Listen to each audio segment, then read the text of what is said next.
দিন চোর মমতার সরকার পশ্চিমবঙ্গে থাকবে ততদিন এই ধরনের ঘটনা ঘটবে। শিক্ষিত যোগ্য বেকার যুবক যুবতী বেকারই থাকবে, তারা পুলিশের লাঠি খাবে, পুলিশ তাদের চুলের মুঠি টেনে ধরে হ্যাঁচড়াতে নিয়ে গিয়ে প্রিজন ভ্যানে ভরবে। আর প্রিজন ভ্যানে যাদের থাকার কথা সেই সব চোরেরা বহাল তবিয়তে রাজ্যের মন্ত্রিসভা থেকে শুরু করে তৃণমূলের দলে বসে থাকবে। নবান্নে যতদিন এই চোরের রাজত্ব চলবে ততদিন এই ঘটনা ঘটবে। এই চোরের রাজত্ব, এই চোরের বাড়ির থেকে ইট খুলে নিতে হবে, এই চোরগুলোকে বাড়ি থেকে টেনে বের করতে হবে। এদেরকে রাস্তার সেই স্বাদটা বোঝাতে হবে যে রাস্তার স্বাদটা আজকে শিক্ষিত বেকার যুবক যুবতীকে সহ্য করতে হচ্ছে। বলছি এত বিপত্তি কেন? বিপত্তি কারণ চোরেরা মসনদে বসে রয়েছে। চোর তৃণমূল, চোর মমতা, চোর ব্রাত্য, এই সমস্ত চোরের দলগুলো আজকে এক একটা শিক্ষামন্ত্রী মুখ্যমন্ত্রীর চেয়ারে বসে রয়েছে বলে যতদিন তৃণমূল থাকবে তৃণমূল চাকরি দেবে না।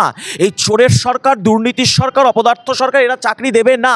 এরা চাকরি দেবে রোহিঙ্গাকে, এরা চাকরি দেবে যারা লাখ লাখ কোটি কোটি টাকা মাল তুলে এদেরকে দেবে তাদেরকে। এরা কোনো যোগ্য বাঙালিকে চাকরি দেবে না। জীবন নিয়ে কেন ছেলে খেলা হতো?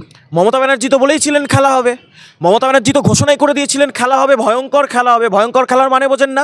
বাঙালির জীবন নিয়ে খেলছে, যুবক যুবতী আত্মহত্যা করছে, মুখ্যমন্ত্রী বলছেন খেলা হবে। যুবক যুবতীরা রাস্তায় পড়ে মার খাচ্ছে, মুখ্যমন্ত্রী বলছেন ভয়ঙ্কর খেলা হবে। এবং আবারও বলে দিচ্ছেন আরও খেলা হবে, মানে যত তৃণমূলকে ক্ষমতায় রাখবে তত খেলা হবে। এমনকি জেলে ভরে দিন, তাতেও জীবন কৃষ্ণ যুবক যুবতীদের জীবন নিয়ে খেলছে।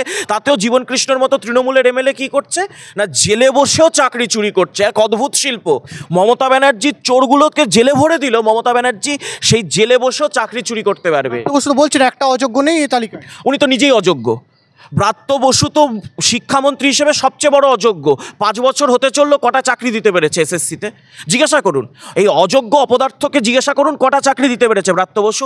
শিক্ষামন্ত্রী হিসেবে সবচেয়ে অযোগ্য অপদার্থ হচ্ছে ব্রাত্য বসু। এদিকে চাকরি প্রার্থীরা বলছে যে আইনজীবীরা আমাদের নিয়ে খেলছে। কোন আইনজীবী খেলছেন? বলছেন কল্যাণ ব্যানার্জিকে।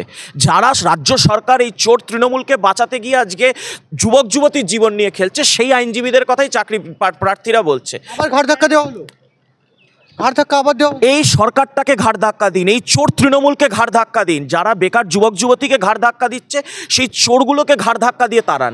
এই চোরগুলো যতদিন মসনদে ক্ষমতার চেয়ারে বসে থাকবে বাঙালির উন্নতি হবে না। পাশের রাজ্য বিহারে তাকিয়ে দেখুন, 10 লক্ষ সরকারি চাকরি হলো, একটাও অভিযোগ এসেছে, একটাও দুর্নীতি হয়েছে? বিহার যদি করতে পারে, আজকে বাংলাকে দেখে শিখতে হবে। এই চোর মমতাকে তাড়াতে হবে। কি করা উচিত এখন চাকরি প্রার্থীদের এবং চাকরিহারা শিক্ষকদের?